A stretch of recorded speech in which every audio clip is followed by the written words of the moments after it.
Caríssimos, aqui quem vos fala é professor Marcão, com mais uma jornada na história. Marcão na história, pedindo o seu like e a sua inscrição no canal. Hoje nós iremos conversar um pouquinho sobre um assunto extremamente interessante, a Revolução Francesa. A Revolução Francesa vai de 1789 até 1799. É o período que marca, inclusive, o fim da Idade Moderna e o início da Idade Contemporânea. E essas transformações provocadas pela Revolução Francesa irão refletir em vários países do mundo, inclusive no Brasil, lá no século XVIII, né? A Revolução Francesa no século XVIII, com a Inconfidência Mineira. Mas essa é uma outra história que contarei num outro momento. Bom, o que acontecia? A França era governada por um rei absoluto. Era, na verdade, uma tradição francesa. Governantes absolutos. No nosso caso específico é Luís XVI. Poder total ao rei. Não preciso dizer para vocês que quem tem todos os poderes nas mãos comete uma série de injustiças sociais. Bom, o que estava acontecendo? A burguesia, que era formada pela alta burguesia, os grandes empresários, banqueiros, comerciantes, a média burguesia, que eram os profissionais liberais, médicos, professores, advogados, e a pequena burguesia, que são os pequenos comerciantes, né? Eles estavam se sentindo extremamente prejudicados pelo governo de Luís XVI, que, aliás, era um incompetente. A incompetência administrativa de Luís XVI era uma característica do seu governo, né? Tanto é que no dia 14 de julho de 1789, a Revolução estava nas ruas, tiro para tudo quanto é lado, derrubaram a prisão, que era a Bastilha, que depois eu converso sobre isso, e ele coloca no seu diário que nada aconteceu no dia de hoje. Fui tomar chá com as minhas tias e caçar. Então vocês percebam que ele era completamente alienado do processo político da França. Bom, o que acontece? Para você ter uma revolução armada, ou uma revolução para destituir o governo, ou pelo menos limitar o poder desse governo, tem que ter uma ideologia. E surge então o chamado Iluminismo, também conhecido como filosofia das luzes ou ilustração. É um movimento intelectual que vai iniciar na Europa e vai ter uma força muito grande dentro da França. Esse movimento era um movimento liberal burguês, contrário ao absolutismo do rei. Eles tinham propostas extremamente interessantes, né? Filosofia do liberalismo, e pregavam que a razão era o caminho para todo o conhecimento. Eles desejavam, por exemplo, liberdade de pensamento e opinião, ou liberdade filosófica. Eles pregavam a igualdade de todos perante a lei. Uma lei feita para todos, sem distinção de quem é nobre e quem não é nobre, porque existia essa distinção. Tolerância religiosa. Tínhamos um catolicismo forte na França, mas muitos já estavam pendendo para o protestantismo e eram impedidos de seguir com a sua religião. E também eles defendiam o direito à propriedade.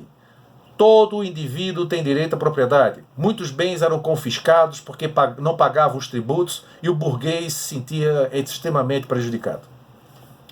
Entre esses pensadores dessa época, nós podemos destacar Voltaire, Diderot, Rousseau, D'Alembert, Montesquieu, John Locke, Isaac Newton, Adam Smith e muitas outras feras do iluminismo, que posteriormente falarei sobre alguns deles e suas obras.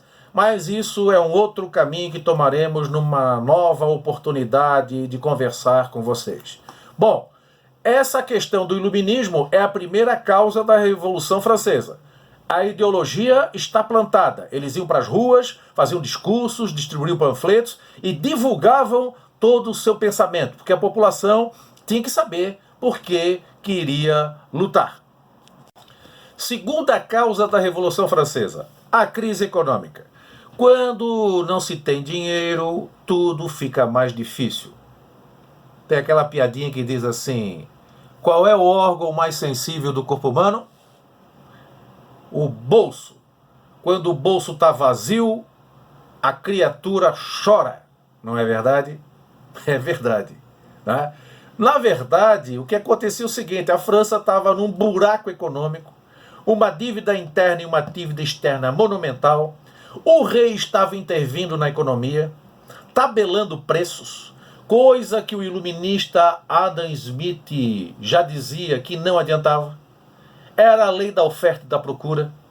O produto muito ofertado, o preço cai. O produto muito procurado, o preço sobe. Não precisa de tabelamento. E a burguesia detestava tabelamento de preço.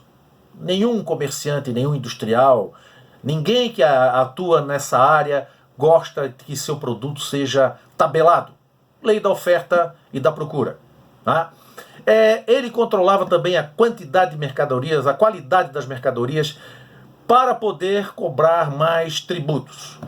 Lembrando a vocês que a incapacidade de Luís XVI continuava. A França estava numa dívida externa e interna cavalar. A dívida externa era monstruosa. E olha só o que eles fizeram. A França, em 1776, se envolveu na luta pela independência dos Estados Unidos da América contra os ingleses, os colonos americanos contra os ingleses. Se envolveram nesse conflito. Vocês sabem que todo conflito armado gera despesas. E foi um gasto monumental. Realmente, com total falta de visão de um processo econômico, de um processo administrativo. Outra coisa, foi feito um acordo, um tratado comercial de 1786 com a Inglaterra. 1786. Olha só o disparate. A Inglaterra estava num processo de industrialização maquinofaturada. A França também estava engatinhando, mas estava andando nesse processo também. A maquinofatura substituindo a manufatura. Tá? Bom, o que aconteceu? Olha a esperteza dos franceses. Os franceses queriam vender o seu vinho para os ingleses e fizeram esse tratado comercial, permitindo uma baixa taxa alfandegária para os produtos ingleses na França, produtos industrializados. Foi uma avalanche de produto inglês na França, acabando com a indústria francesa. E vocês sabem que a França e a Inglaterra é só atravessar o Canal da Mancha, o produto chegava rápido. E a crise se instalou. Outra coisa, despesas extravagantes do governo. Luxuosa corte, muita riqueza, muito esplendor, muitas festas, caçadas, viagem. Ele tinha para bajulá-lo, Luís XVI, a chamada nobreza cortesã. O nome já diz, faz a corte. Traduzindo, não faz nada, só bajula o rei. Vive nas viagens, nas caçadas, nas festas, gastando muito. E acreditem, eram considerados funcionários públicos e recebiam pagamento do Estado. O Palácio de Versailles, por exemplo, era monumental, 700 quartos. O rei tinha para uso pessoal mais de 2.000 cavalos. Uso pessoal. Haja glúteos para usar 2.000 cavalos. Né? E 1.700 cavalariços para cuidar desses cavalos. Os jardins maravilhosos, floridos, a manutenção de todo esse sistema. Né? Não era brincadeira, era um gasto muito grande. E o Luís XVI não estava numa maré muito boa. A França já vem com problemas climáticos desde 1894. Em 1788, uma grande seca acabou com a safra agrícola, fome generalizada. E nessa época a França estava com um crescimento demográfico significativo, população muito grande. O desespero, fome. Os romanos já ensinaram, né? Pão e circo. Você não pode deixar a população com fome. Dá o pão e dá o circo, a distração. Erro fatídico. Luís XVI fora de toda a sua conexão em relação à realidade. O caso da Maria Antonieta. Maria Antonieta era esposa de Luís XVI. ela tem o chamado tumulto do pão. A população francesa estava desesperada, com fome, e ela teria dito, não se tem certeza se ela disse isso, mas ela teria dito: se não tem pão, comam brioches. Brioche é um pão muito mais sofisticado e muito mais difícil de se produzir. E os franceses acharam que isso foi uma afronta. Não se sabe se foi ignorância dela ou se realmente foi arrogância. A Maria Antonieta era tão influente no governo que nomeava os ministros de Luís XVI. Tá? No final dessa história, ele vai ser guilhotinado, eu vou contar para vocês e explicar direitinho, vai morrer na guilhotina e ela vai junto.